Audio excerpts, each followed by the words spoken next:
जय हिंद बच्चों। हिंदी संस्कृत शिक्षा चैनल के माध्यम से आज हम पढ़ेंगे रुचिरा द्वितीय भाग 7वीं कक्षा की पाठ्य पुस्तक संस्कृत विषय की पाठ्य पुस्तक का 10वां पाठ विश्व बंधुत्वम। सबसे पहले इस पाठ का अनुवाद करेंगे। उत्सवे व्यसने दुर्भिक्षे राष्ट्र विप्लवे दैनंदिन व्यवहारे च यह सहायताम करोति स बंधु भवति। इस पाठ के माध्यम से बताया गया है कि बंधु कौन होता है और विश्व बंधुत्व की भावना का क्या महत्व है, किस प्रकार से हमें संपूर्ण सृष्टि को अपना परिवार मानना चाहिए। तो जिस प्रकार से यहाँ गद्य में लिखा गया है ऐसा ही एक श्लोक भी है कि उत्सवे व्यसने दुर्भिक्षे राष्ट्र विप्लवे राजद्वारे शमशाने च ये तिष्ठति से बांधवा। उत्सव में, व्यसने मानी संकट के क्षण में, दुर्भिक्ष यानी अकाल पड़ने पर, राष्ट्र विप्लवे राष्ट्र में उथल पुथल होने पर यानी राष्ट्र पर संकट आने पर, दैनंदिन व्यवहार दैनिक व्यवहार में जो हमारी सहायता करता है वह बंधु होता है, भाई होता है, मित्र होता है। यदि विश्वे सर्वत्र एतादृशः भावः भवेत्, यदि विश्व में सभी जगह इसी प्रकार का भाव हो, तदा विश्व बंधुत्वम संभवति, तब विश्व बंधुत्व संभव हो सकता है, यानी विश्व में भाईचारा संभव हो सकता है। परंतु अधुना निखिले संसारे कलहस् अशांते च वातावरण अस्ति।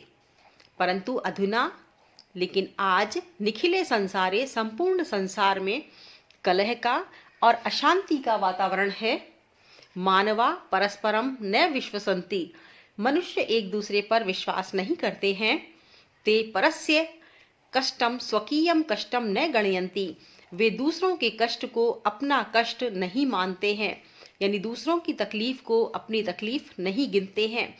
अपि च समर्था देशा असमर्थान देशान प्रति, और समर्थ देश भी असमर्थ देशों के प्रति उपेक्षा भावम प्रदर्शयन्ति, उपेक्षा का भाव प्रदर्शित करते हैं। तेषाम उपरि स्वकीयम प्रभुत्वम स्थापयन्ति, उनके ऊपर अपना प्रभुत्व स्थापित करने का प्रयास करते हैं। संसारे सर्वत्र विद्वेषस्य, संसार में सर्वत्र विद्वेषस्य यानी द्वेष का, शत्रुताया दुश्मनी का, हिंसाया हिंसा का, मार काट का की च भावना दृश्यते, भावना दिखाई देती है। देशानाम विकास अपि अवरुद्ध भवति, और देशों का विकास भी इससे अवरुद्ध होता है। इयं महती आवश्यकता वर्तते, यह बहुत बड़ी आवश्यकता है। यत एक देशः अपरेण देशेन सह निर्मलेन हृदयेन बंधुताया व्यवहारम कुर्यात्। आज की यह बड़ी आवश्यकता है कि एक देश दूसरे देश के साथ निर्मल हृदय से भाईचारे का व्यवहार करे। विश्वस्य जनेषु इयं भावना आवश्यकी, विश्व के लोगों में ऐसी भावना आवश्यक है। ततः विकसित अविकसितयो देशयों मध्ये, तब विकसित और अविकसित देशों के मध्य बीच में स्वस्था स्पर्धा भविष्यति, स्वस्थ स्पर्धा होगी। सर्वे देशा ज्ञान विज्ञानयो क्षेत्रे मैत्री भावनया सहयोगेन च समृद्धिं प्राप्तुं समर्था भविष्यन्ति। सर्वे देशा, सभी देश, ज्ञान विज्ञानयो क्षेत्र, ज्ञान और विज्ञान के क्षेत्र में मैत्री भावनया, मैत्री की भावना से, मित्रता की भावना से, सहयोगेन आपसी सहयोग से, समृद्धि प्राप्तुं, समृद्धि को प्राप्त करने में समर्था भविष्यन्ति, समर्थ होंगे। सूर्यस्य चंद्रस्य च प्रकाशः सर्वत्र समान रूपेण प्रसरति। अब यहाँ बताया है कि हमें एक दूसरे से भेदभाव नहीं करना चाहिए। किस प्रकार नहीं करना चाहिए? जिस प्रकार से प्रकृति हमारे साथ भेदभाव नहीं करती। सूर्य का, चंद्रमा का प्रकाश सभी जगह एक समान रूप से प्रसरित होता है, फैलता है। प्रकृति अपि सर्वेषु समत्वेन व्यवहरति, प्रकृति भी सभी से समानता का व्यवहार करती है। तस्मात् अस्माभिः सर्वै परस्परम वैर भावम अपहाय विश्व बंधुत्वम स्थापनीयम, अतः हम सभी को भी आपसी वैर भाव को भूलकर विश्व बंधुत्व की स्थापना करनी चाहिए। अतः विश्वस्य कल्याणाय एतादृशी भावना भवेत्। अतः विश्व के प्रति, विश्व के कल्याण के लिए इस प्रकार की भावना हो। कैसी भावना हो? अयम निजः परो वेति गणना लघु चेतसाम उदार चरिता नाम तु वसुधैव कुटुम्बकम। यानी अयम निजः अयम परः इति वेत्ति, यह मेरा है, यह तेरा है। जो इस प्रकार की गणना करता है वह छोटे हृदय वाला व्यक्ति होता है। यानी यह मेरा है, यह तेरा है, इस प्रकार की गणना करने वाला छोटे हृदय का व्यक्ति होता है। उदार चरित्र लोगों के लिए तो संपूर्ण पृथ्वी ही कुटुंब के समान है, परिवार के समान है। अब हम इस पाठ के शब्दार्थ पढ़ेंगे। व्यसने, व्यक्तिगत संकट आने पर। ड्यूरिंग इंडिविजुअल क्राइसिस, दुर्भिक्षे, अकाल पड़ने पर। ड्यूरिंग फेमाइन, राष्ट्र विप्लवे, राष्ट्र देश पर आपदा आने पर। ड्यूरिंग नेशनल क्राइसिस, विश्व बंधुत्व, विश्व के प्रति भाईचारा। यूनिवर्सल ब्रदरहुड, विश्व संति, विश्वास करते हैं, बिलीव। स्वकीयम, अपना, ऑन। उपेक्षा भावम, अनादर की भावना। डिसरिगार्ड, विद्वेषस्य, शत्रुता का। ऑफ, हेटर्ड, अवरुद्ध यानी बाधित। ऑब्स्ट्रक्टेड, स्पर्धा, होड़, मुकाबला, कंपटीशन। ध्यातव्य, ध्यान देना चाहिए। शुड अटेंड, ज्ञायते, ज्ञायते का मतलब जाना जाता है, नोन। समत्वेन यानी समान भाव से, इक्वली। अपहाय, अपहाय मीन्स छोड़कर, गिविंग अप। परोवेत्ति अथवा पराया और अदर्स। लघु चेतसाम, क्षुद्र हृदय वालों का, छोटे दिल वालों का। Of narrow minded people. वसुधैव, धरती ही। Only the earth. कुटुम्बकम, परिवार, फैमिली। ये थे इस पाठ के शब्दार्थ। अब हम करेंगे अभ्यास प्रश्न। पहला प्रश्न है उच्चारणम कुरुत, उच्चारण करेंगे इन शब्दों का। दुर्भिक्षे, राष्ट्र विप्लवे, विश्व बंधुत्वम, विश्व संति। उपेक्षा भावम, विद्वेषस्य, ध्यातव्यम, दुख भाग प्रदर्शयन्ति। दूसरा प्रश्न है मंजूषात समानार्थक पदानि चित्वा लिखत। हमें इस पेटिका से, हमें इस जो ये बॉक्स है इससे समानार्थक पद चुनकर यहाँ पर लिखना है। तो स्वकीयम, स्वकीयम को हम क्या कहेंगे? आत्मानम। तो यहाँ पर लिख देंगे आत्मानम। स्वकीयम का समानार्थक शब्द हुआ आत्मानम। अब है अवरुद्ध, अवरुद्ध का मतलब है रुकना या बाधित होना, तो बाधितः। फिर है कुटुंबम, कुटुंबम को कहते हैं परिवार, तो परिवारः। अन्यस्य यानी दूसरों का, तो इसको हम क्या कहेंगे? परस्य।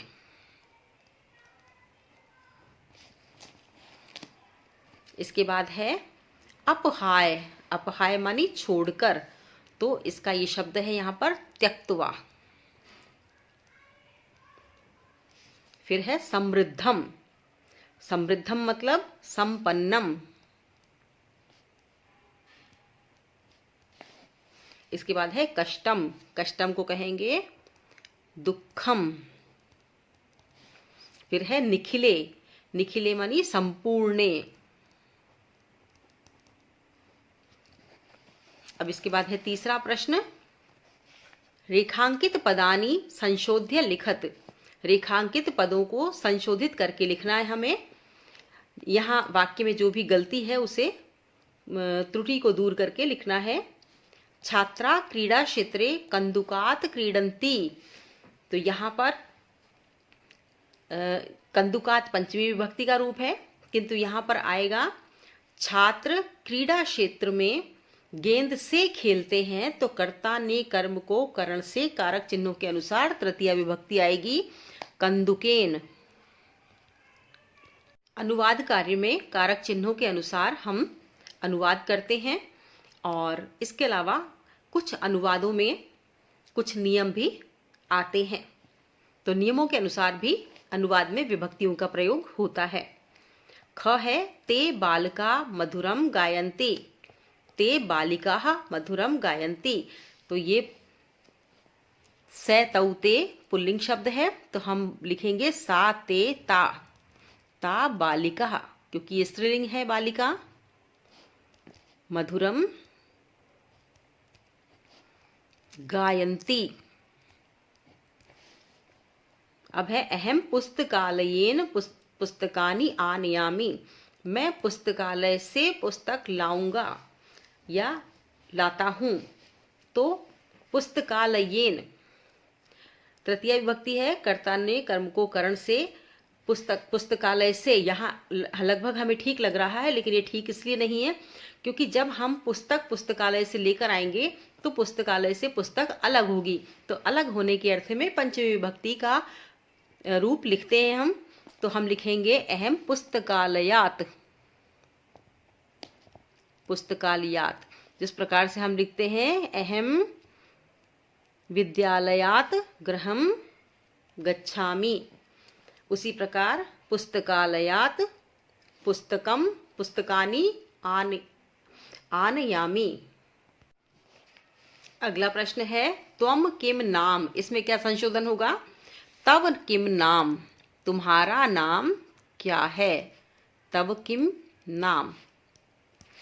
गुरुम नमः, गुरु को नमन, लेकिन नमः के योग में चतुर्थी विभक्ति आती है, इसलिए हम लिखेंगे गुरुवे नमः। यहाँ पर कारक चिन्हों के आधार पर तो गुरुम नमः, गुरु को नमस्कार है, सही है, किंतु यहाँ पर अनुवाद के नियमों के अनुसार चतुर्थी विभक्ति का प्रयोग होगा, इसलिए हम गुरुवे नमः लिखेंगे। अब है मंजूषात विलोम पदानि चित्वा लिखत, इस मंजूषा से, इस पेटिका से हमको, इस बॉक्स से हमको विलोम पदों का चयन करना है और यहाँ खाली स्थान में लिखना है। शत्रुताया, शत्रुता मित्रता, तो मित्रताया। अब है पुरा, पुरा मानी प्राचीन, तो नवीन को हम क्या कहेंगे? अधुना। पुरा मानी पुराने जमाने में और अधुना मानी अब। मानवा दानवा, मनुष्य और राक्षस। उदार चरिता नाम, उदार चरित, और इसको क्या कहेंगे हम? लघु चेत साम। उदार चरित का उल्टा क्या हो जाएगा? लघु चेत साम। अब है सुखिन है, सुखिने का होगा दुखिन है। अपहाय, अपहाय मानी छोड़कर, और गृहीत्वा यानी लेकर, तो ये हो गए विलोम शब्द। अब हम करेंगे पांचवा प्रश्न। अधोलिखित पदानाम लिंग विभक्तिम वचनंच लिखत, नीचे लिखे हुए पदों का लिंग विभक्ति और वचन लिखें। बंधु, बंधु शब्द है, पुल्लिंग है, प्रथमा एक वचन है। देशान शब्द पुल्लिंग है, द्वितीया बहुवचन है। घृणाया शब्द स्त्रीलिंग है, षष्ठी एक वचन है।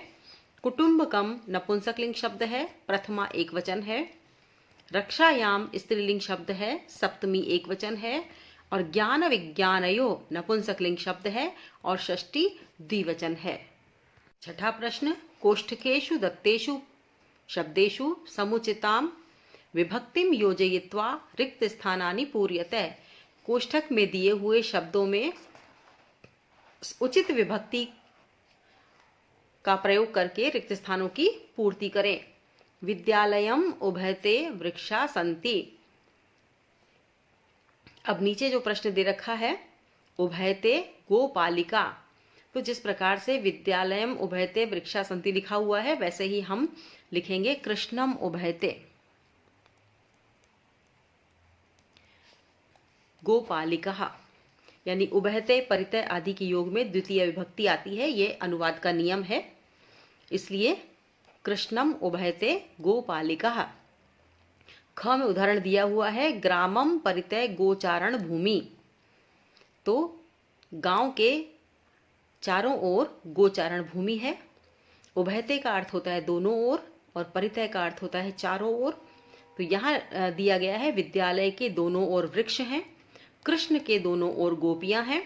यहाँ बताया गया है गांव के चारों ओर गोचारण भूमि है और गांव के चारों ओर भक्त हैं।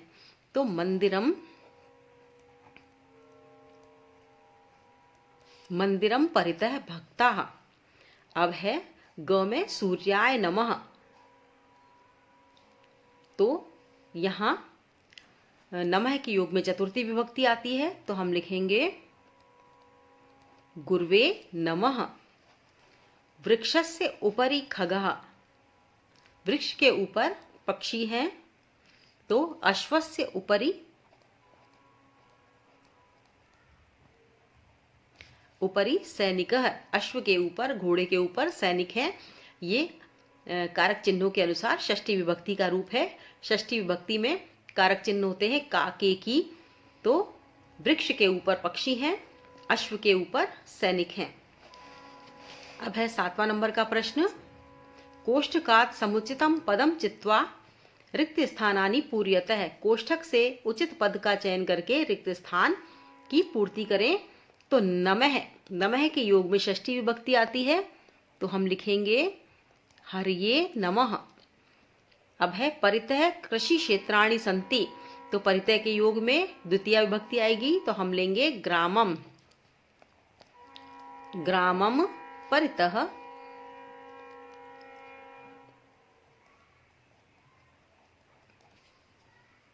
कृषि क्षेत्राणि सन्ति। अब है अम्बाया नमः, अम्बायै नमः। तो नमः के योग में भी चतुर्थी आएगी, तो अम्बायै नमः। अब है उपरि अभिनेता अभिनयम करोति। मंचस्य उपरि षष्ठी विभक्ति आएगी, षष्ठी एक वचन। मंचस्य उपरि अभिनेता अभिनयम करोति। इसके बाद है उभयते पुत्र उस्तय।